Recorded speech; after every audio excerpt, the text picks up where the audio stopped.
지방직 문제 푸실 건데 그 문제 난이도는 별로 어렵진 않았어요. 이번 거 되게 어렵지 않아가지고 뭐 되게 쉽게 푸실 수 있었을 거고, 특별히 문제가 까다롭거나 그런 건 없었어요. 까다롭고 그런 건 없었고, 지문도 뭐 선택지나 사료도 보실 다 뭐 웬만한 건 다 보신 걸 거고, 굳이 조금 어렵다고 보면 지문으로 조금 어려운 게 이제 9번 지문, 가야 문제나 물어보는 거, 그게 이제 아마 좀 처음 보실 만한 지문이고, 그거 말고는 뭐 특별히 걸리실 만한 건 없으셨던 것 같아요.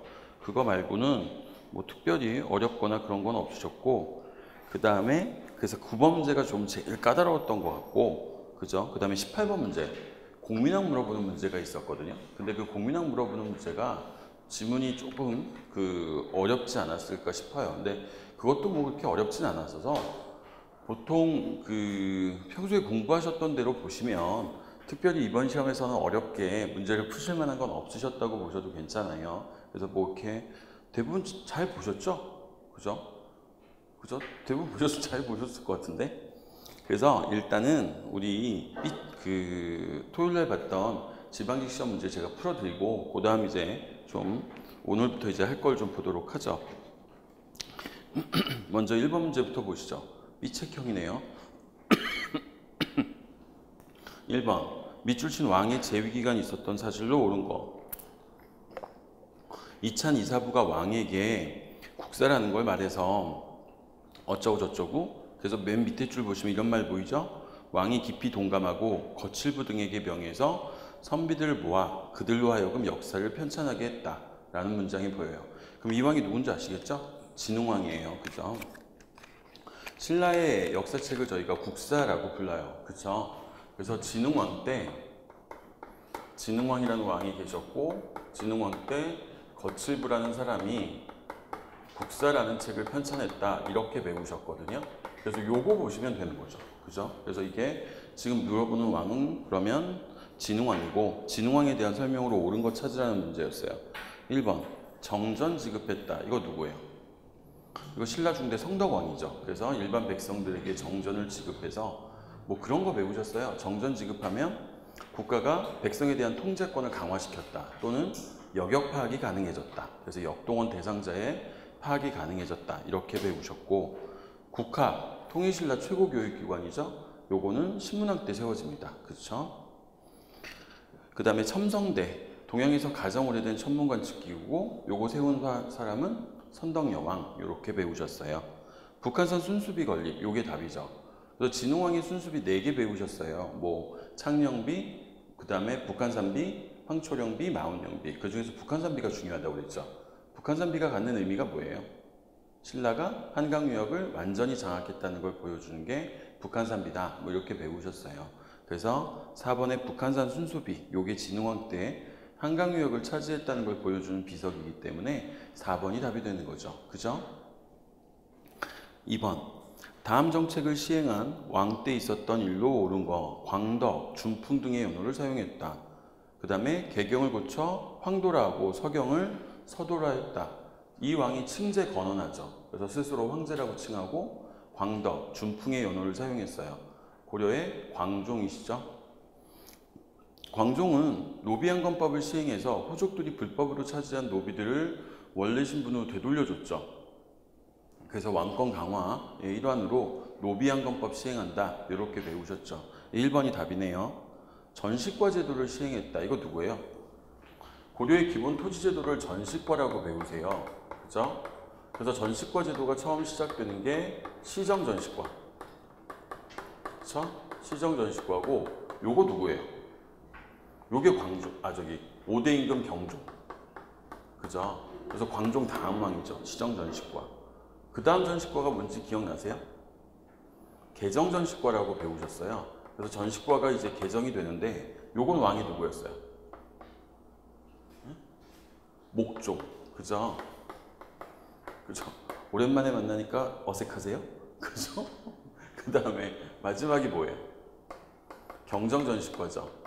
그래서 전식과 제도가 뭐 완비된 게 이때다, 뭐 이렇게 얘기하는데, 요게 이제 문종. 그래서 지금 보시는 전식과에 처음 시행하는 왕은 5대 임금 경종. 그죠? 개경에 국자감을 설립했다. 고려 최고 교육기관이죠. 성종이 등장하세요. 그래서 교육의 중요성을 밝히는 문서를 하나 발표하는데 그게 교육조서가 되는 거고, 교육조서에 따라서 중앙인 개경에는 최고교육기관인 국자관, 지방에는요 향교가 세워지죠. 그죠? 요건 성종이고, 12목도 성종이죠.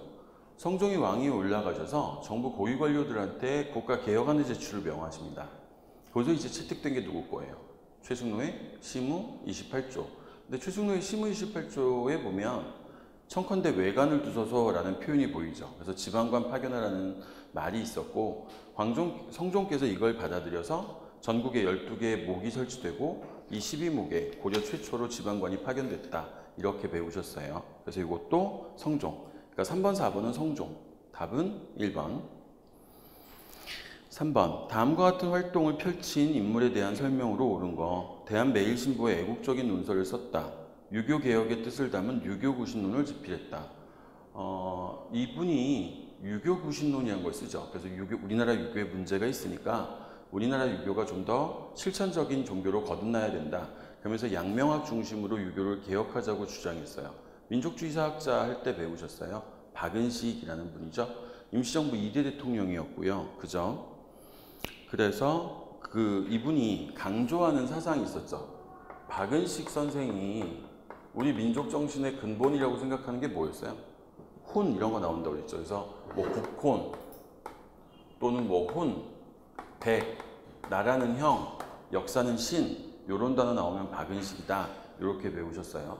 대표적인 책으로는 1915년에 만들어지는 한국 통사, 그 다음에 전 세계 민중의 저항에 부딪혀서 결국 일본은 패망할 거야. 그래서 일본의 패망을 얘기한 책이 한국 독립운동 지열사. 이런 책들을 남겼죠. 그쵸? 여기 박은식이에요. 그래서 지금 보시면 1번 적극적인 의학 활동을 위해 한인애국단을 만들었다. 1925년 국민대표회의 이후로 임시정부가 침체에 빠집니다. 이 침체에 빠진 임시정부의 활기를 불어넣기 위해서 김구 선생님이 만든 게 한인애국단이죠. 딱 2명의 의사밖에 안 배우세요. 한 분이 1932년, 두 분 다 1932년에 의거활동을 전개하는데 첫 번째가 이봉창, 그죠? 그래서 일본 왕 마차에다 폭탄 던지셨잖아요. 그래서 이 이봉찬의 의거가 일으킨 영향이 뭐예요? 이거 영향 잘 기억하셔야 돼요. 이봉창의 의거가 일으키는 게 상하이 사변이죠. 그래서 상하이 사변에서 일본이 승리하고 상하이에 있는 홍콩 공원에서 상하이 사변 전승 기념식 겸 일본왕 생일인 천장절 기념식 하잖아요. 그때 윤봉길 의사가 폭탄 던지는 거죠. 그래서 윤봉길 의사의 의거가 미친 영향은 뭐예요? 우리나라 독립운동에 냉담하던 중국 국민당 정부가 우리나라 독립운동을 지원하는 계기가 됐다. 이렇게 배우셨어요. 그죠? 그래서 요 한인애국단을 조직하신 분은 김구 선생님. 그죠? 일본의 침략성을 폭로하는 한국 통사를 저술했다.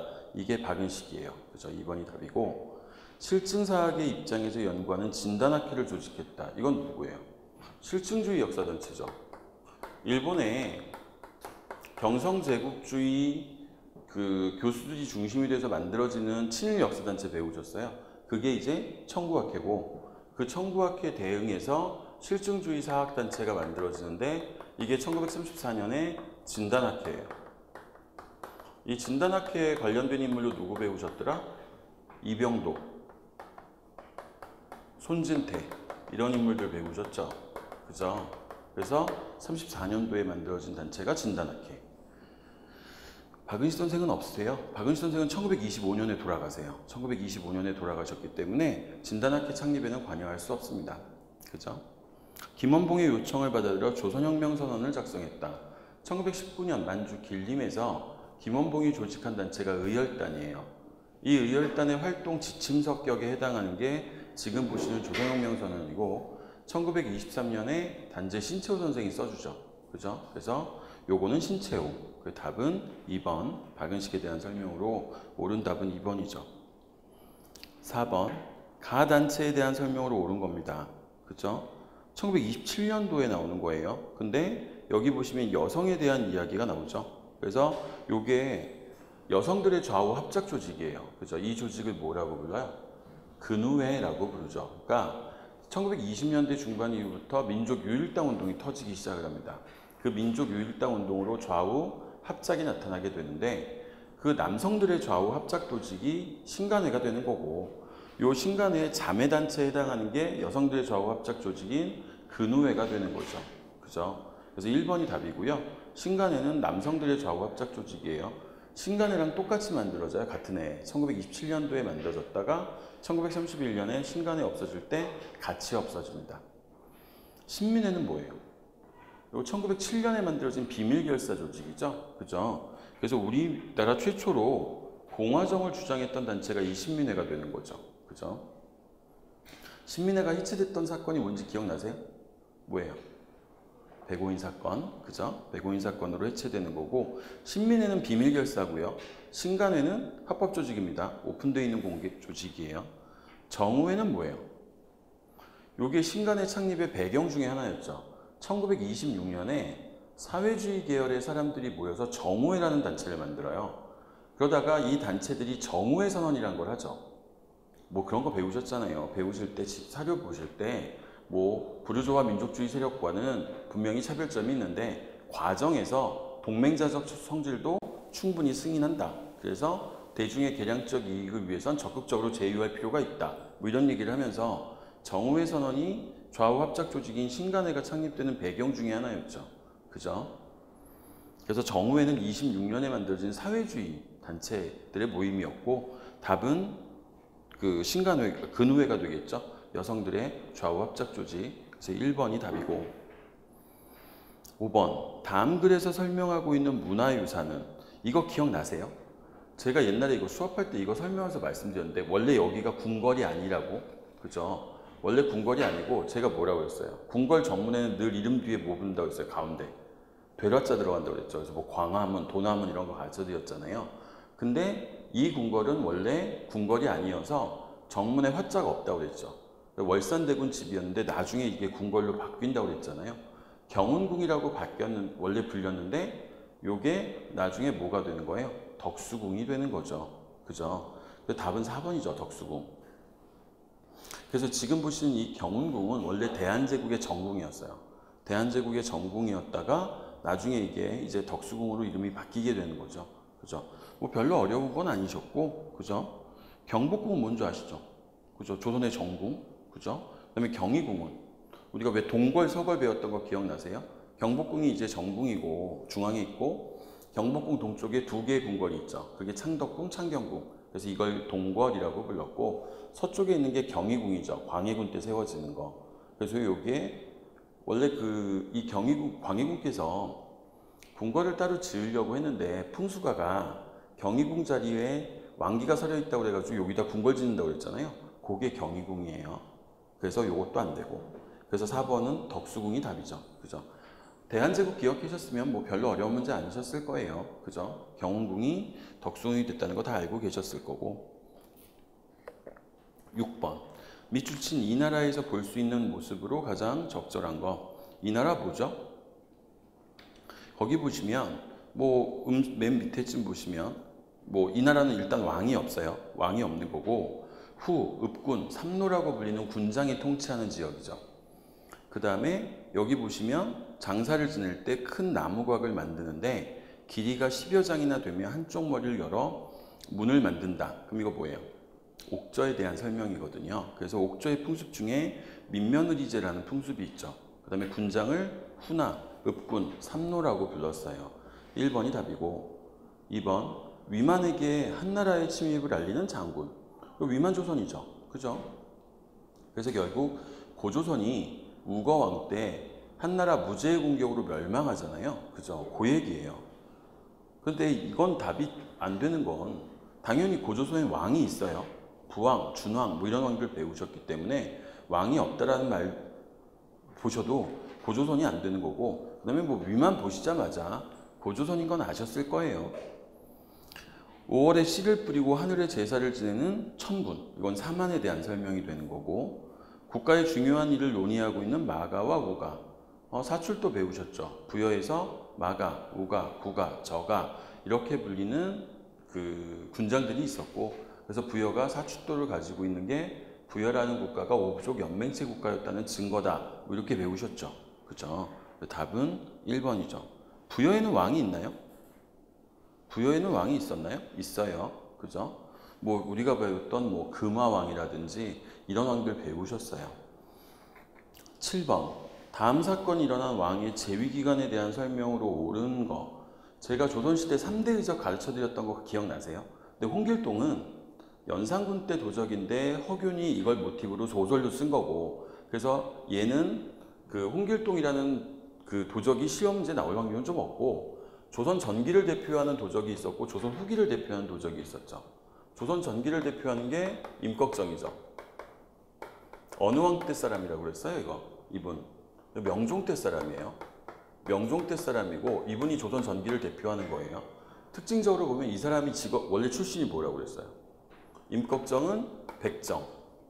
그죠? 이 임꺽정이 시험 문제 나오면 같이 나올 수 있는 사람이 하나 있다고 그랬죠. 서림. 그래서 왜 임꺽정의 관군들이 임꺽정을 잡으러 갔는데 관군이 임꺽정 얼굴을 몰랐다고 그랬잖아요. 그래서 누군지를 모르는데 이 서림이라는 임꺽정의 부하가 체포되면서 이 사람이 임꺽정을 알아보는 바람에 임꺽정이 체포돼서 처형당하죠. 그죠? 그 다음에 조선 후기를 대표하는 도적은 누구예요? 그건 장길산이에요. 이 장길산은 어느 왕 때 사람이에요? 이분은 숙종. 조선 후기를 대표하는 거예요. 임꺽정은 백정 출신인데 장길산은 광대 출신이에요. 그 다음에 요 장길산은 운부라고 불리는 승려 세력과 연계해서 반란을 일으키려고 했었다. 뭐 이렇게 배우셨고, 둘의 가장 큰 차이점 중에 또 다른 하나는 임꺽정은 체포돼서 죽어요. 장길산은 체포되지 않습니다. 아시겠죠? 그래서 그냥 역사 속에서 사라졌다. 이렇게 배우셨어요. 근데 지금 임꺽정이 보이잖아요. 백정 출신이고, 그래서 지금 보시는 이 왕은 임꺽정 때의 왕은 명종이 되는 거예요. 그럼 명종 때에 대한 설명으로 옳은 거 보세요. 동인과 서인이 붕당이 형성됐다. 이거 선조죠. 선조임금 때 이조전량의 임명 문제를 놓고 살인파들이 갈라지잖아요. 그걸 저희가 의례당론이라고 불렀고, 이 이조전량의 임명 문제를 놓고 심의겸과 김효원이 대립을 하죠. 그래서 동인과 서인이 나눠졌잖아요. 심의겸을 따르는 사람들이 서인, 김효원을 따르는 사람들이 동인, 이렇게 됐던 거죠. 그래서 요거는 선조임금. 2번, 문정왕후가 수렴청정에서 불교를 옹호했다. 명종 때 명종이 너무 어린 나이에 왕위에 올라가셔서 명종의 어머니 문정왕후가 섭정을 하시죠. 근데 이분이 불교를 좋아하신다고 그랬잖아요. 그래서 문정왕후 때, 명종 때 승과가 부활하기도 하고, 그 다음에 보우라는 승려가 등용되기도 한다. 이렇게 배우셨어요. 그래서 요때 부활된 승과 때문에 우수한 인재들이 불교계에 들어갔죠. 그 사람들이 서산대사, 사명대사 이런 분들이고, 이분들이 임진왜란 터졌을 때 승병으로 활약을 하게 되는 거죠. 그죠? 삼포에서 4,5천 명의 일본인들이 난을 일으켰다. 삼포회란 중종 때죠. 비변사 설치되는 거랑 같이 묶어서 배우신 적 있으실 거예요. 다음, 조광조가 내수사 정리의 폐지, 소격서 폐지 등을 주장했다. 조광조는 주로 언제 활약하신 분이에요? 요분이 무슨 사화로 제거되죠? 조광조가? 김효사화. 그럼 김효사화가 어느 왕 때예요? 중종이시죠? 그죠? 그래서 이것도 중종이 되는 거죠. 됐죠? 그래서 문정왕후가 명종 때뿐이기 때문에 그 문정왕후가 답이 되는 거고요. 8번 문제로 가죠. 밑줄 친 이 부대에 대한 설명으로 옳은 거. 윤관이 보이고 지금 적들은 기병인데 우리가 보병이라 얘들을 대적할 수 없었다. 그래서 적들에 대응하기 위해서 이 특수부대를 하나 만들죠. 이 부대 이름이 별무반이고 여진족에 대비하기 위한 특수부대라고 배우셨어요. 신기군, 신보군, 항마군으로 구성이 되죠. 정종 2년에 설치됐다. 이건 뭐예요?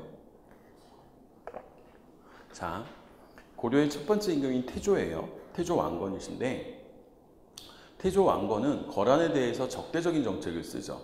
그걸 보여주는 사건이 만부교 사건이었어요. 그죠? 그래서 초기에 거란과 고려의 사이가 별로 좋지 않단 말이에요. 그래서 3대 임금 정종이 거란 애들의 침입에 대비하기 위해서 설치한 부대를 하나 배우셨죠. 그게 광군이라고 배우셨어요. 그래서 요거는 광군에 대한 설명이고요. 귀주대첩에서 큰 활약을 했다. 현종 때 거란의 3차 침입이 있습니다. 거란의 3차 침입 때 당시 강감찬이 귀주대첩에서 거란군을 격파하죠. 그죠?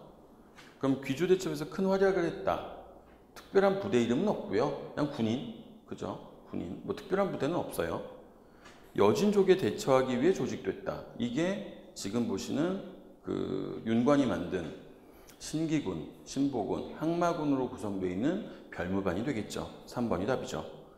응양군, 용호군, 신호위 등의 2군 6위로 편성됐다. 고려의 중앙군이죠. 그래서 고려 중앙군을 2군 6위라고 불렀고 이 사람들 직업군인이죠. 2군은 응양군과 용호군으로 구성돼서 왕궁을 수비하는 사람들이고 6위는요. 뭐 좌우위, 신호위, 관문이 뭐 이런 것도 있고 수도인 개경과 국경지대를 수비한다 이렇게 배우셨죠. 그러니까 개경을 수비하는 건 알겠는데 중앙군이니까 국경 수비가 나와도 맞는다고 말씀드렸어요. 그 이유가 뭐라고 했어요? 한 부대씩 번갈아 가면서 국경에 나간다고 했죠. 그래서 한 부대씩 번갈아 가면서 국경으로 나가기 때문에 중앙을 수비하는 중앙군이긴 하지만 6위 중에 하나는 늘 국경 쪽에 가 있기 때문에 6위는 수도인 개경과 국경을 수비했다. 그래도 맞아요. 아시겠죠? 이거 주의하세요. 중앙군이니까 맨날 중앙에만 있겠지라고 생각하시면 안 돼요. 6위. 자, 9번. 그래서 답은 3번이 되는 거고요. 밑줄 친 이 나라에 대한 설명으로 옳은 거예요. 이 나라는 사만의 종족이며 지금의 고령에 있었다.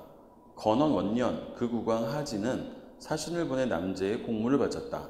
남제에서는 국왕 하지에게 보국장군 봉국왕을 제수했다. 이게 제일 까다로운 지문이에요. 이게 아마 이번 시험에서 학생들이 문제 푸실 때 제일 처음 보는 지문이었을 것 같은데 일반적으로 잘 보는 지문은 아니에요. 일반적으로 보는 지문은 아닌데 일단 유추하실 수 있겠죠. 보시면 건원이라는 연호가 보여요. 건원이 누구 연호였죠? 이거 알고 계시잖아요. 건원이 누구 연호예요?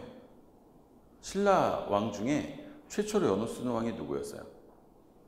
버풍왕. 버풍왕 연호가 뭐예요? 그게 건원. 그죠? 그러니까 일단 신라는 아니라는 얘기잖아요. 그러면 건원 원년에 뭐 사신을 보내고 어쩌고저쩌고 했으니까. 그리고 지금 고령이란 지명이 보여요. 이 고령이 원래 가야 영토가 해당하는 거죠. 그래서 지금 보시면 이걸 가야에 대한 설명으로 찾으라는 건데 아마 이번 시험에서 가장 익숙하지 않은 지문이 이거였을 거예요. 익숙하지 않은 지문이. 관산성 전투에서 국왕이 전사했다. 이건 백제 성왕이시죠. 백제 성왕이 관산성 전투에서 그 진흥왕의 그 매복군에 의해서 김무력 장군에 의해서 관산성 전투에서 전사합니다. 그렇죠? 근데 뭐 이거는 뭐 고르시지 않으셨을 거고 울릉도를 정복해서 영토로 편입했다. 우산국을 복속시킨 왕은 누구예요? 지증왕이고 지증왕은 버풍왕 앞에 계신 분이에요. 그래서 안 되는 거고 3번이 답이죠. 가야가 호남 동부 지역까지 세력을 확장했는데 이건 뭐냐면 가야 고분에서 발견되는 유물들이 전라도 지역의 일부 지역에서 똑같은 형태의 유물들이 발견돼요. 그래서 가야의 세력이 전라도 일부 지역까지 세력을 미쳤었구나 라고 유추해 볼 수 있는 거예요. 그래서 그것 때문에 이 문제가 출제가 된 거고 가야가 호남의 일부 지역까지 세력을 확장한 적이 있어요. 자세한 기록은 없어요. 자세한 기록은 없고 다만 가야 시대 유물들이 전라도 지역에서도 발견되고 있기 때문에 아마 가야가 세력을 전라도 지방까지 확장했을 거야 라고 유추하는 거예요. 이게 자세하게 뭐 무슨 전투가 있었고 가야가 어디를 점령했고 이거에 대한 기록은 사실 정확히 남아있는 게 없어서 잘 몰라요. 저희가 정확히 모르는데 그냥 유물로만 유추해 보는 거예요. 그래서 아마 이 문제가 제일 까다로우셨을 거예요. 4번은 신라를 도와 낙동강 유역에 진출한 외를 격퇴했다. 이건 누구예요? 광개토대왕. 그죠? 버풍왕 때지, 내물왕 때 일이잖아요. 그렇죠? 근데 뭐 지문을 모르신다고 해도 지금 보시는 뭐 건원이라든지 고령이라든지 이런 단어를 통해서 이게 가야라는 걸 아실 수 있었을 거고 나머지가 워낙 답이 안 되기 때문에 2번을 답으로 3번을 답으로 골라내실 수는 있었을 거예요. 근데 좀 생각을 하셨어야 될 거예요. 아마 이 문제를 하시면서 지문을 보시고 이거 처음 본다 그래서 당황하셨으면 좀 까다로우셨을 거고 차근차근 생각해 보셔서 맞추셨을 수 있었을 텐데 아마 이 문제가 제일 처음 보는 지문이라 낯설었을 거예요. 10번.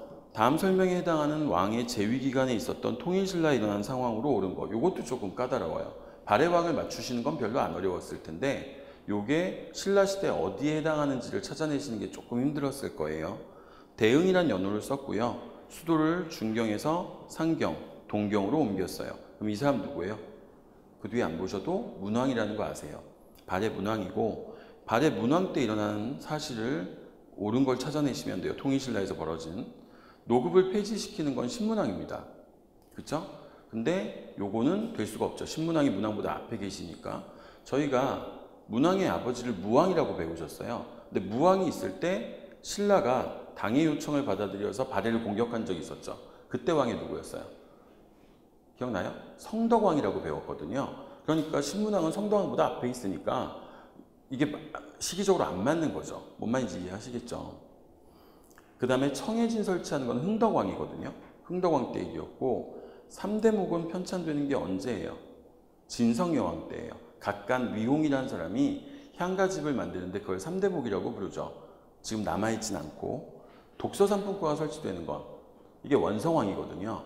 원성왕 때 독서산품과, 그래서 유교경전의 이해 능력에 따라서 관리를 3등급으로 나눠서 채택하는 걸, 채용하는 걸 독서산품과라고 부르는데, 귀족들의 반발 때문에 성공하진 못하죠. 성공하진 못했지만 유교의 보급에는 기여했다. 뭐 이렇게 배우셨고, 이 원성왕이 사실상 하대 시작이라고 보시면 돼요. 사실상에. 그래서 지금 보고 계시는 뭐 청해진이 설치되는 흥덕왕이나 진성여왕 때 3대목이 나오는 건 훨씬 더 뒤의 일이에요. 그래서 답은 4번이 되는 건데, 맞추기에 좀 까다로우셨을 수도 있어요. 발해하고 통일신라를 좀 맞춰서 공부하지 않으셨으면 조금 까다로우실 수도 있었을 거예요. 11번. 밑줄 친 그의 저술로 옳은 거. 서울의 노론 집안에서 태어났고요. 양반전을 지었고 토지 소유의 상한선을 정하자는 한전론을 주장합니다. 그러면 중상학파 실학자 중에 박지원이 여기에 해당하겠죠. 그럼 박지원의 책 고르라는 건데 뭐 어려운 문제는 없고요. 북학이 박제가 소비의 중요성을 강조했던 책이죠. 그래서 뭐 재물을 셈에 비교해서 자꾸 퍼내면 솟아나는데 내버려두면 말라붙는다. 뭐 이런 얘기했던 책이고요. 관홍소초, 박지원의 책이죠. 이거 저희 수업할 때 되게 많이 배우셨어요. 이 관홍소초 안에 뭐가, 이게 농업서적이고 관홍소초 안에 뭐가 실려 있다고 그랬어요. 한민명 전의가 실려 있고 이 한민명 전의에서 한전론 얘기한다. 뭐 이런 얘기 해드렸죠. 그래서 2번이 박지원의 책이고요. 의사문답은 누구 거예요? 이게 홍대용, 그죠? 그쵸? 그래서 홍대용의 책이 의사문답이고, 지봉유설, 이수광, 그죠? 광해군 때 나오는 책이고, 우리나라 최초의 백과사전이다. 뭐 이렇게 배우셨어요. 그래서 왜 그런 거 얘기했던 거 기억나세요? 대동원 부근옥이라는 책이 처음 만들어졌는데, 선조 때인데 이게 임진왜란 때문에 출간이 안 되는 바람에 요게 만들어지긴 했지만 최초의 백과사전으로 우리가 그냥 일반적으로 얘기할 때는 이수광의 지봉유설이고, 이 이수광의 지봉유설에 마테오 리츠의 천주시리가 실려 있었고 요게 우리나라 서학의 전례에 영향을 미쳤다. 뭐 이렇게 연결해서 배우셨죠. 그죠? 그래서 답은 관홍소초. 요게 이제 박지원의 책이 되는 거고요. 12번. 이종무의 대마도 정벌. 이게 세종대왕 원년이라고 그랬죠. 그래서 요 이종무의 대마도 정벌은 세종 때긴 한데 요거를 세종이 주도하신 건 아니라고 그랬죠. 태종께서 돌아가셔서 세종이 왕이 되신 게 아니라 아버지 태종이 세종한테 왕위를 넘겨줬는데 그때 군사권 안 넘겨줬다고 얘기했잖아요. 그래서 지금 이종무의 대마도 정벌은 세종대왕 때 일이긴 한데 실제로 이걸 주도했던 사람은 태종이다. 뭐 이렇게 배우셨고, 전분 6등법, 연분 9등법, 뭐 예를 들면 풍요에 따라서 세금의 액수를 다르게 걷어가는 걸 저희가 연분 9등법 뭐 이렇게 얘기했죠. 세종대왕 때 얘기예요. 1번. 과전법이 공포되는 건 언제예요? 1391년 공양왕 때. 그래서 왜 과전법 배우실 때 이성계가 자신의 권력 기반인 신진사대부의 경제적 기반을 높여주기 위해서 실시한 토지제도가 과전법이라고 그랬잖아요. 그래서 이게 공양왕 때고 조선이 건국되기 딱 1년 전이라고 그랬죠. 1391년. 그리고 1392년에 조선이 건국되는 거고. 그렇죠? 그래서 요거는 공양왕 때 일이 되는 거고요. 이 시의 반란은 언제예요? 세조죠. 봐요. 세조가 왕위에 올라가시면서 이징옥이라는 사람을 박호문이라는 사람으로 지방의 지휘관을 교체하는 과정에서 이징옥이 난을 일으키죠. 이게 이징옥의 난이었고 이 난을 진압하고 나서 세조께서 중앙집권을 강화시키죠. 그랬더니 이 세조의 중앙집권 강화 정책에 반발해서 벌어진 게 이시의 난이었죠. 그죠? 세조의 중앙집권 반발해서 이시의 난이 일어났고 요게 진압이 되는데 요 이시의 난 때 세조께서 이시의 난이 끝나고 나서 유양소가 이시의 난을 지원했다고 해서 유양소 폐지시켜 버리는 거잖아요. 그죠? 요때 이제 남이라는 장군 가가지고 공 세우고 뭐 이런 얘기 배우셨어요. 그래서 요거는 세조 때 얘기고 농사직설 세종대왕 때죠. 원래 고려 말에 배운 농서가 하나 있어요. 이함의 농상지묘인데 이함의 농상지묘는 원나라 농법을 소개하고 있는 책이라 우리 실정이 잘 안 맞다고 그랬죠. 그래서 세종대왕께서 각 지방의 관찰사들한테 명을 내려서 각 지방의 경험 많은 농부들의 이야기를 들어서 이걸 책으로 엮은 거잖아요. 그게 농사직설이고 이건 우리나라 농법을 정리한 책이기 때문에 자주적이다. 이렇게 배우셨어요. 그래서 3번이 답이고 정도전의 요동정벌 추진 명나라와의 천령의 문제가 끝나 있지 않았죠. 그래서 정도전이 요동정벌을 준비하기도 했고 진도라는 책을 편찬하기도 했었어요. 근데 정도전은 태조 때 1차 왕자의 난 때 5번째 왕자였던 이방원 태종에게 제거됐기 때문에 세종대왕 때는 살아계시지 않으세요. 그죠? 그래서 답은 세종대왕 때 이를 찾으셔야 되니까 3번이 되는 거죠. 농사직설. 별로 까다로운 문제는 아니셨을 거고요. 13번 문제 보죠. 가시기에 있었던 일로 옳은 거. 강화도 조약이에요. 우리나라 최초의 근대적 조약이죠. 그죠? 불평등 조약이라고 배우셨고 원래 명칭은 조일, 수호, 조규 이렇게 배우셨어요. 그래서 강화도 조약이 있었어요. 이 강화도 조약이 체결된 해가 1876년이죠.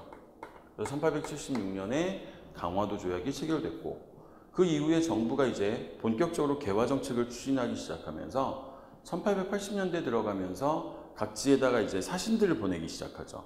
그래서 뭐 일본에 보내는 사절단으로 배우신 게 뭐 수신사, 조사시찰단, 미국에는 보빙사, 그리고 청나라에 뭘 보내는 거예요? 영선사를 보내죠. 영선사가 청에 나갔죠. 1881년에 나가게 되는 거고 이분들이 1881년에 청나라에 갔는데 이분들이 청에 간 이유가 뭐였어요? 청나라의 군사훈련 방법, 무기제조 기술 이런 거 배우러 갔잖아요. 군사적 목적으로 간 거였어요. 그래서 이 영선사들이 텐진에 있는 청나라의 근대적 무기제조 공장인 기계국을 방문하고 와서 1883년에 종로에다가 우리나라 최초의 근대적 무기제조 공장 하나 세웠죠. 그게 1883년에 세워지는 기기창이다. 이렇게 배우셨어요. 그러니까 요 사이에 들어갈 수 있는 일을 찾으라는 거죠.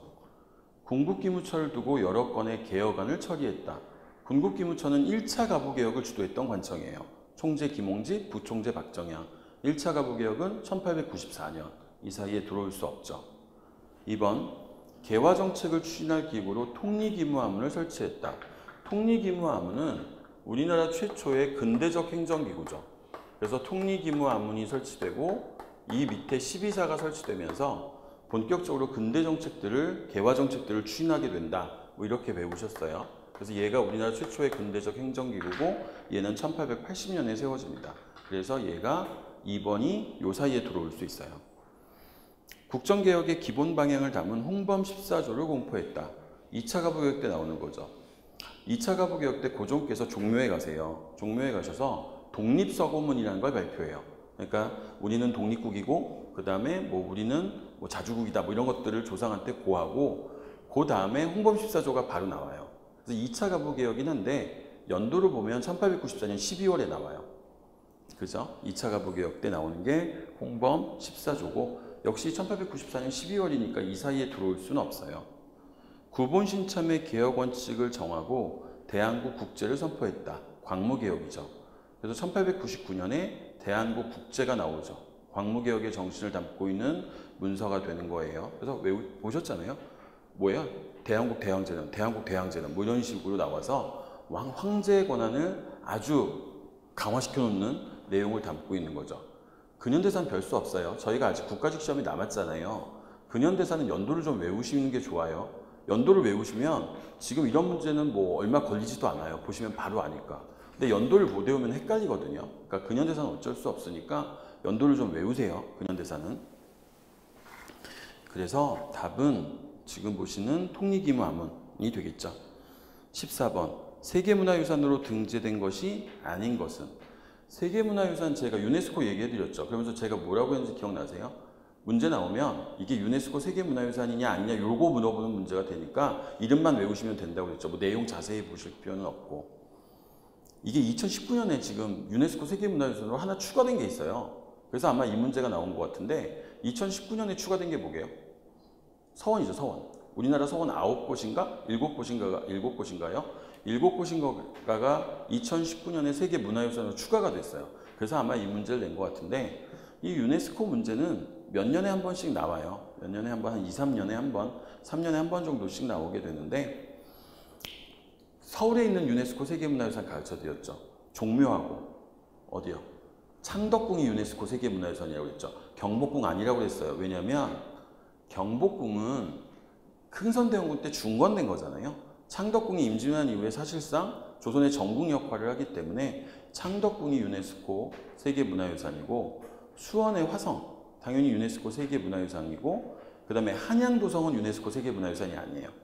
그 다음에 남한산성은 유네스코 세계문화유산이죠. 그죠? 그 답은 3번이고요. 15번. 다음 같은 주제로 토론회를 개최한 단체에 대한 설명으로 옳은 거. 이거 뭘까요? 독립협회예요. 지금 보시면 뭐 교육이나 뭐 도로 수정, 뭐 인민의 귀로 하려면 우리도 신문지를 반포하자 뭐 이런 게 나오는데 이게 관민공동회 당시 토론회 주제예요. 관민공동회. 그래서 그거 기억나세요? 독립협회가 시험에 나오면 제일 잘 나오는 연도가 1898년이라고 그랬죠.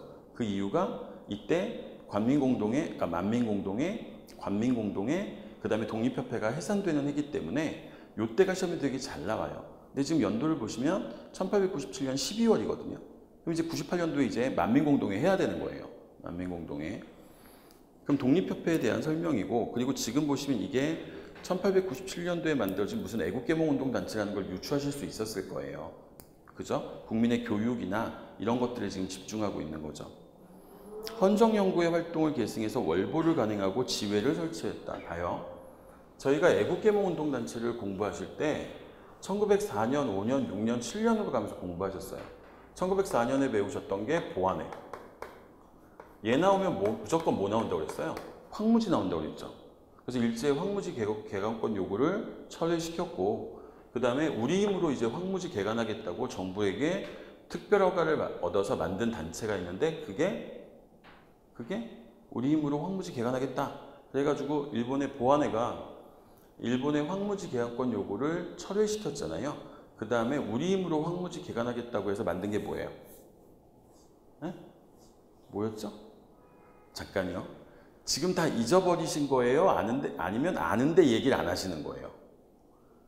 이게 어느 거냐에 따라서 달라져요.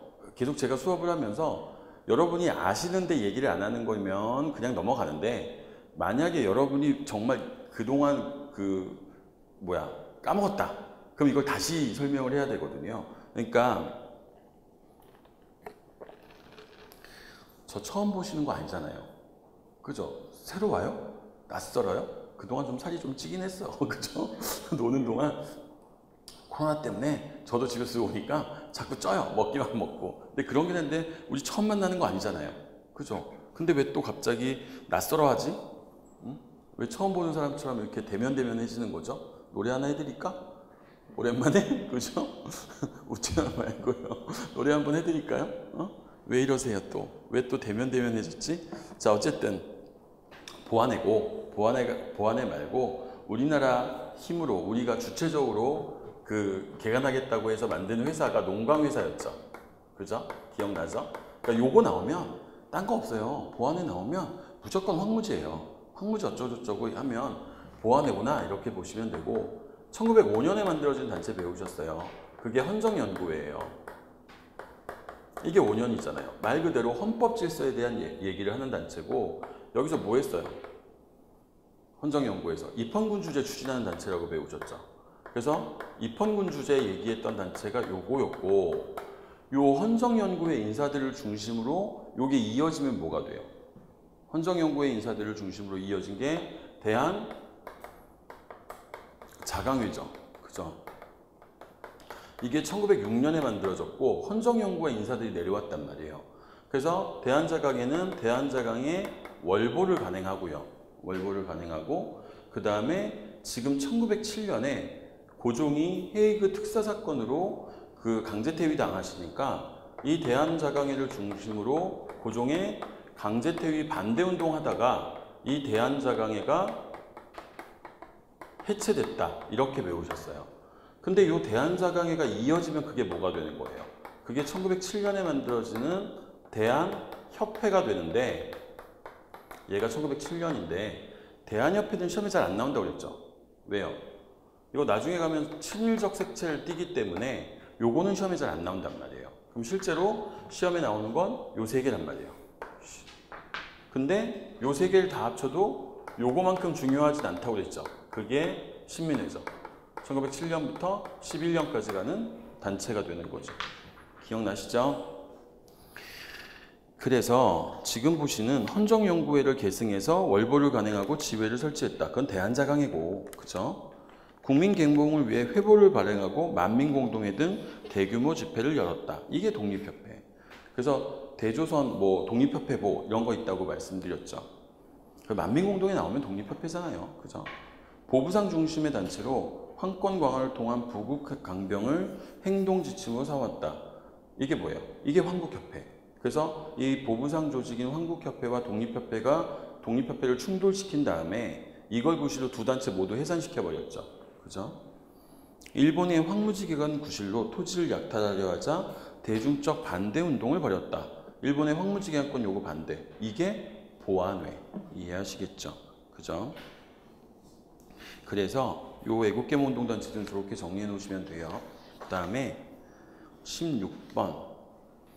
경술련 1910년에 이제 나라가 망했어요. 그랬더니 형제들하고 모여서 야 재산 다 팔아치워. 그래서 만주로 넘어갔죠. 그래서 이분이 만주 삼원보 지역에 정착해서 신흥강습소 세웠죠. 요게 이제 나중에 이름을 바꾸면 최종적으로 신흥 무관학교가 되겠죠. 이분이 누구예요? 이회영 육형제를 얘기하는 거죠. 그죠?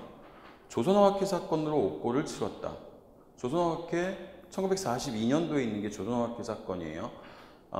우리말 큰사전 편찬을 시도하다가 일본 애들이 이 우리말 큰사전 편찬이 독립운동이다. 그래가지고 여기 있는 분들을 체포했죠. 그때 이제 체포된 사람이 뭐 최윤배, 한징 이런 분들이 체포됐고 지금 보고 계신 이회영 선생은 1930년대 감옥에서 돌아가세요.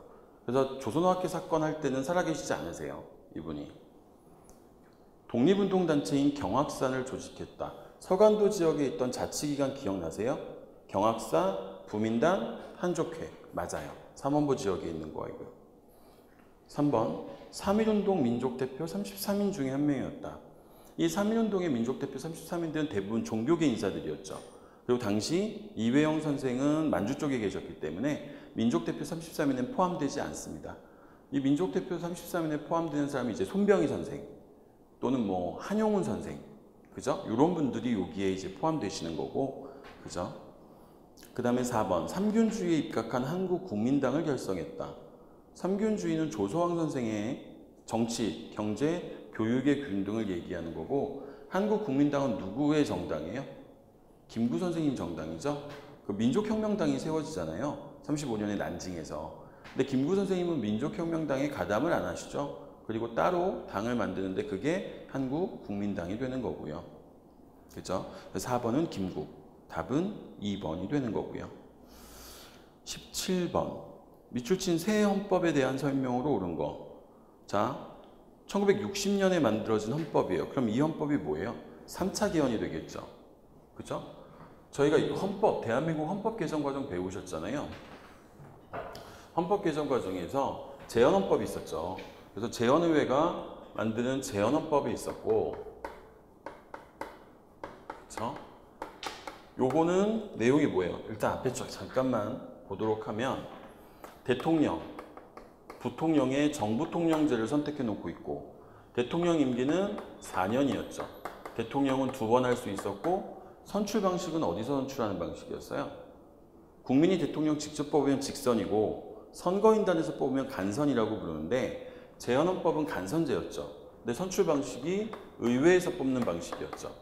그래서 의회에서 뽑는 간선제 방식이었고 제헌의회의 대다수의 국회의원들이 이승만 대통령 계열이었기 때문에 이 헌법대로 이승만 대통령이 초대 대통령으로 선출되는 거죠. 근데 제헌의회만 임기가 몇 년이라고 했어요? 2년이라고 했죠. 1950년에 제2대 국회의원 총선거가 있었고 제2대 국회의원 총선거에서는 제헌의회에 출마하지 않았던 남북협상파들이 대거 당선됩니다. 그래서 이승만 대통령이 이 헌법대로는 재선의 가능성이 없어요. 그래서 정부 여당이 직선제 개헌을 추진하죠. 근데 뭐 어쩌고저쩌고 막 해가지고 이게 부산에서 통과가 되잖아요. 그래서 여당의 직선 제안과 야당의 의원 내각 제안을 섞죠. 그래서 요걸 1차 개헌이라고 부르고 여당의 직선 제안과 야당의 의원 내각 제안을 섞어가지고 요걸 저희가 발췌 개헌이라고 부르기도 해요. 1952년에 있었던 1차 개헌이죠. 부산 정치파동, 그죠? 그럼 요 헌법에 보면 뭐가 바뀐 거예요? 대통령, 부통령 똑같이 있고요. 4년, 2번. 그리고 의회에서 뽑는 간선제 방식을 직선제 방식으로 바꿨죠. 그죠? 그럼 요건 지금 보시는 직선제 방식으로 헌법을 바꾼 건 여당안이란 말이에요. 그럼 여기에 야당안은 뭐가 있어요? 야당안엔 뭐가 있게요? 의원내각제 요소가 있다면서요? 그럼 그 의원내각제 요소가 뭘 것 같으세요? 양원제는 의원내각제 요소가 아니에요. 국회를 2개로 만든다고 해서 이게 의원내각제라고 얘기하시면 안 돼요. 여기에 양원제가 있긴 있어요. 양원제안이 여기 들어있는데 실제로 양원제가 구성되진 않는다고 그랬죠. 그죠? 구성되진 않았고 여기에 그러면 의원내각제 요소엔 뭐가 있냐면 국회가 내각에 대한 불신임권을 가져요. 그러니까 국회가 내각을 해산시켜버릴 수 있단 말이에요. 사실은 이게 의원내각제 요소예요. 내각에 대한 불신임권을 의회가 갖는 게. 그죠? 그래서 1차 개헌이 있었고 그 다음이 2차 개헌이죠. 이승만 대통령이 다음번에 못 나오거든요. 지금 대통령을 할 수 있는 횟수가 2번으로 제한되어 있기 때문에 이승만 대통령이 다음 선거에 출마를 할 수가 없죠. 그래서 2차 개헌을 하는 거고 이게 우리가 아는 4.4 5.입 개헌이죠. 그죠? 4.4 5.입 개헌이 있었고 이게 1954년에 있었죠. 그럼 내용은 뭐예요? 대통령, 부통령, 요 앞에 거랑 똑같아요.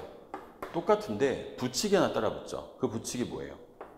이 헌법을 공포할 당시에 대통령에 한해서는 2번의 중임 제한을 적용하지 않겠다. 그렇죠? 그래서 이승만 대통령이 장기 집권할 수 있도록 부칙이 붙었고 이게 통과가 되죠. 4.4 5.입의 논리로. 그리고 1960년에 대통령 선거에 이승만 대통령이 또 나온 거잖아요. 거기서 이제 3.15 부정선거가 있었고 3.15 부정선거 때문에 4.19 혁명 터졌고 그 4.19 혁명의 결과 이승만 대통령은 하야했고 허정을 수반으로 하는 과도내각이 만들어지죠. 이 허정의 과도내각에서 있었던 게 지금 시험에 나온 3차 개헌이죠. 60년에. 이 3차 개헌은 뭐예요? 우리나라 최초의 의원내각제 개헌이죠. 양원제를 구성하는 거고 총리가 행정부의 수반이 되는 의원내각제 개헌을 했고 이 헌법에 따라서 선거를 치렀단 말이에요. 거기서 당시 야당이었던 민주당이 압승을 거뒀고 그래서 장면을 수반으로 하는 장면내각이 탄생하는 거죠. 제2공화국. 대통령은 있어요. 대통령은 누구예요? 윤보선 대통령인데 의원내각제 국가이기 때문에 대통령에게 별다른 권한은 없죠. 권한은 총리였던 장면에게 있었던 거고 지금 이거잖아요. 그죠? 그럼 임시수도 부산에서 개정됐다. 1차 개헌이죠. 그죠? 발췌 개헌 52년도 4.4 5.입의 논리로 통과됐다. 이게 지금 보고 계시는 2차 개헌 54년도에 있었던 거고 통일주체 국민회의의 설치를 규정한 조항이 있다. 통일주체 국민회의가 나오면 무슨 헌법이에요? 유신이죠. 그죠? 7차 개헌 72년 10월에 있었던 10월 유신. 그래서 이 통일주체 국민회의에서 대통령 뽑는 거잖아요. 그죠? 민의원과 참의원으로 구성된 국회 조항이 있었다. 양원제. 그죠? 그래서 민의원, 참의원의 양원제를 구성하게 되죠. 4번이 답이에요. 그죠? 18번. 다음 사건 이후 일어난 일로 옳은 거. 자, 홍건조의 침입으로 왕께서 복주, 지금의 안동까지 피난 가셨습니다. 공민왕 때 있었던 일이죠. 그럼 이 왕은 공민왕이시고 그 뒤에 있는 걸로 옳은 거 찾으라는 거예요. 근데 워낙 답이 있어요. 1번. 화약 무기를 사용해 진포해전에서 승리했다. 자, 우리나라 최초로 화약 제조 기술을 배우신 분이 최무선. 이분의 화약 무기 만드는 관청을 만든 게 화통도감. 위 화통도감에서 화약 무기 만들어서 일본군 격파한 게 진포해전. 왕은 우왕. 그죠? 그래서 진포해전, 이성계의 황산대첩 다 우왕 때예요. 공민왕 다음이 우왕이시니까 1번이 답입니다. 나머지는 다 공민왕 때 일이 맞아요. 4번 빼고 2번 아니구나. 2번 처인성 전투에서 적의 장수 살리타를 사살했다. 요건요. 몽골과의 전쟁 때, 몽골의 2차 침입 때 처인부국에서 김윤우가 몽골군 장수였던 살리타를 사살하죠. 그러니까 이때는 왕으로 따지면 아마 고종일 거예요. 고종이고, 근데 우리가 이때는 왕을 기억하지 않는 게 이 기간이 무신 정권이기 때문에 왕권이 굉장히 약했거든요. 그래서 이때는 최후 때죠. 최후가 강화도로 천도를 해버렸고, 그러면서 이제 몽골의 2차 침입이 벌어졌을 때고요. 기철 일파를 제거하고 쌍송 총관부의 관할 지역을 수복했다. 공민왕의 반원 자주 정책이죠. 그죠? 4번. 근데 이거는 이제 홍건적 침입보다 앞이었고 2차 침입보다. 적의 침략을 물리치기 위한 염원에서 8만 대장경을 만들었다. 요거 몽골 애들하고 전쟁할 때죠. 역시 최후 때고요. 완성되는 건 최후가 아니에요. 근데 만들기 시작하는 건 최후 때부터인데, 강화도로 천도한 다음에 그 몽골군의 공격으로 거란 애들의 침입을 부처님의 힘으로 물리치려고 만들었던 초조대장경이 불탔어요. 그래서 이제 초조대장경이 없으니까 대장경 다시 하나 만들자. 그래서 부처님의 힘으로 몽골군의 침입을 막기 위해서 만든 게 제조대장경, 8만 대장경이 되는 거죠. 대장도감에서요. 그죠? 대장도감에서 만들어진 중요한 책이 3개인데 8만 대장경 하나하고 또 뭐 있게요? 현존하는 우리나라에서 가장 오래된 의학서적이 뭐예요? 향약 구급방. 그것도 대장도감에서 가능해요. 또 하나 보게요. 현존하진 않는데 기록상 가장 오래된 금속걸자라고 알려져 있는 게 뭐예요? 상정고금 예문. 그것도 대장도감에서. 아시겠죠? 대장도감은 본사가 강화도에 있고요. 분사가 남해안에 있어요. 그래서 이게 8만 대장경이 다 강화도에서 만든 건 아니고, 그 다음에 그 강화도하고 남해안에서 나눠서 만들어진 걸로 알려져 있어요. 그래서 원래 강화도에 보관돼 있다가 조선 초에 지금의 합천 해인사로 옮겨진 걸로 알려져 있습니다. 유네스코 세계 기록문화유산이고요. 대장경 그 경판은 대장경을 보관하고 있는 건물, 대장경 판전이라고 부르는데 그건 유네스코 세계 문화유산이에요. 아시겠죠? 그래서 지금 보시는 건 답이 1번이 되는 거고요. 19번. 가와 나 사이 시기에 있었던 일로 옳은 거. 환국에 대한 이야기죠. 숙종이에요. 남인들이 대거 관직에서 쫓겨나고 허적, 윤유 등이 처형됐다. 요거는 첫 번째 왕국이에요. 경신왕국. 그죠? 그래서 경신왕국 때 허적의 유학 사건이 발단이 됐었잖아요. 그래서 지금 경신왕국이고, 나 인현왕후가 복위하고 노론과 소론이 정계에 복귀했다. 지금 보시면 노론들이 마지막으로 권력을 잡게 되는 건 무슨 왕국이에요? 갑술왕국 때죠. 남인들이 인현왕후의 복위 문제를 걸고 서인들이 인현왕후를 복위시키려고 했다라는 이유로 서인들을 제거하려고 했습니다만 오히려 자신들이 제거돼서 역풍을 맞아서 자신들이 제거되는 사건이었죠. 그죠? 갑술왕국이에요. 그럼 들어올 수 있는 게 딱 하나 있어요. 기사왕국이 있거든요. 이때 송시열 선생 사약 먹고 돌아가시죠. 기사왕국 때. 왜 배웠잖아요. 제주도에 귀향 갔다가 올라오다가 남원에서 사약 먹고 죽는다고. 송시열 선생이. 1번이 답이고, 예송은 언제예요? 현종 때 있는 일이에요. 1차 예송, 2차 예송. 그래서 기예송, 갑인예송. 현종 때 있었고, 정열인 모반 사건은 언제 있었죠? 선조 때 있었죠. 선조 때 정열인 모반 사건이 있었고, 이걸 저희가 기추곡사라고 배우셨잖아요. 그 다음에 청의 요구에 따라 조총부대를 파견하는 건 효종 때 나선정벌이에요. 그래서 이 효종 때 벌어진 나선정벌이 국가 차원에서 우리가 서양과 만나는 첫 번째 사건이다. 뭐 이렇게 배우셨어요. 그 다음에 20번. 그 답은 지금 1번이 되는 거고요. 20번. 다음 사건을 시기순으로 바르게 나열한 거. 재헌국회가 구성되어 헌법을 제정했다. 재헌의회가 만들어지는 선거가 48년도 5월 10일 날 있었던 50총선거고, 그걸로 198명의 재헌의회가 개원을 하죠. 그리고 7월 17일 날 헌법을 공포하는데 그게 이제 우리가 아는 제헌절이고 그럼 48년도예요. 제헌국회가 헌법을 제정하는 건 48년도 일이고요. 여운형과 김규식은 좌우 합작위원회를 조직했다. 요거는요. 46년도죠. 그죠? 중도 좌파인 여운형과 중도 우파인 김규식이 좌우 합작위원회를 조직하게 됩니다. 건국동맹을 기반으로 조선 건국준비위원회가 조직됐다. 45년 8월 15일. 그죠? 해박가 이렇게 배우셨잖아요.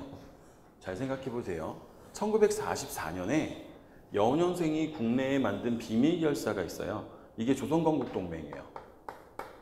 근데 일본이 패망할 것 같으니까 당시 엔도라는 사람이 여운형과 협상을 벌였잖아요. 이 엔도와의 협상에서 여운형생이 뭘 이양받았어요? 치안권을 넘겨받았죠. 치안권을 넘겨받았고 45년 8월 15일 날 해방이 되자마자 건국동맹을 뭐로 바꿨어요? 조선건국준비위원회, 건준으로 바꿔버렸단 말이에요. 8월 15일 날. 근데 요게 이제 미군 애들이 들어오는 게 9월이잖아요. 그러니까 아직 미군이 안 들어왔던 상태였어요. 안 들어왔던 상태였다가 미군 애들 들어온다니까 건준이 뭐를 바꿔요? 조선인민공화국, 인공으로 바뀌는 거예요. 아시겠죠? 근데 9월달에 주둔한 미군은 국내에 있는 또는 국외에 있는 어떤 정부 조직도 인정하지 않겠다는 게 입장이었죠. 그래서 인공도 부정됐고 대한민국 임시정부도 부정당했죠. 그리고 45년 12월에 지금 이게 45년도의 상황이잖아요. 45년 12월에 모스크바에서 세 나라 외무장관들이 모여서 회의를 하죠. 이게 모스크바 3국 외상회의가 되는 거고 이게 45년 12월이었어요. 45년 12월 모스크바 3국 외상회의에서 한반도를 독립시키기 위해서 미소 공동위원회 설치가 합의되죠. 그래서 1946년에 서울에서 1차 미소 공동위원회가 열렸어요. 근데 이 1차 미소 공동위원회가 참여단체의 문제를 놓고 소련과 미국이 대립을 했고 결국 이 참여단체 문제 때문에 결렬돼 버렸죠. 무기한 휴회에 들어가 버렸단 말이에요. 그랬더니 뭐가 나와요? 이승만 대통령의 정읍 발언이 터지죠. 그죠? 우리는 뭐 미소 공동위원회 재개를 요구하게 됐으나 기대하나 뭐 희망이 없으니까 우리 남쪽만이라도 정부 혹은 위원회 같은 거 설치하자. 그래서 단독 정부안을 띄웠단 말이에요. 그럼 이게 단독 정부가 될 것 같으니까 여운형과 김규식을 중심으로 뭐가 만들어진 거예요? 좌우 합작위원회가 만들어진 거예요. 근데 좌우 합작위원회 실패했던 거죠. 좌우 합작위원회 실패했던 거고 결국 1948년도에 50 총선거가 있었죠. 그래서 제헌의회가 만들어지고 제헌의회가 헌법을 제정한 거고 그 헌법에 따라서 8월 15일 날 이승만 대통령, 그러니까 대통령이 선출됐고 8월 15일 날 대한민국 정부의 수립을 선포하죠. 물론 이 사이에 뭐 있는지 아시죠? 앞에 뭐 제주도 4.3 항쟁도 있었고 남북협상도 있었고 그죠? 그런 것들이 있었는데 간략히 보시면 그러니까 지금 보시면 제1차 미소 공동위원회가 열리게 되는 건 1946년이에요. 그렇죠? 그러면 제일 먼저 와야 되는 건 뭐겠어요? 자, 제헌의회가 구성돼서 헌법 제정하는 48년도, 좌우 합작위원회 46년도, 조선 건국준비위원회 45년 8월, 그죠? 건준. 그 다음에 그 미소 공동위원회가 46년도, 그쵸? 그럼 3번이 답인가요? 순서대로가 맞죠? 됐죠? 되셨어요. 요게 이제 그 지방직 시험 문제인데, 뭐 보시다시피 그렇게 뭐 까다로운 문제는 없어요. 까다로운 문제는 없었고, 그래서 아마 올해 지방직 시험은, 그러니까 서울시 시험도 마찬가지겠습니다만, 한국사가 변별력을 주진 못할 거예요. 문제가 너무 쉽게 나와서 한국사가 변별력을 주진 못할 거고, 저도 이제 시험 끝나고 학생들 만나서 얘기를 들어봤는데, 역시 학생들이 가장 어려워했던 과목은 영어예요.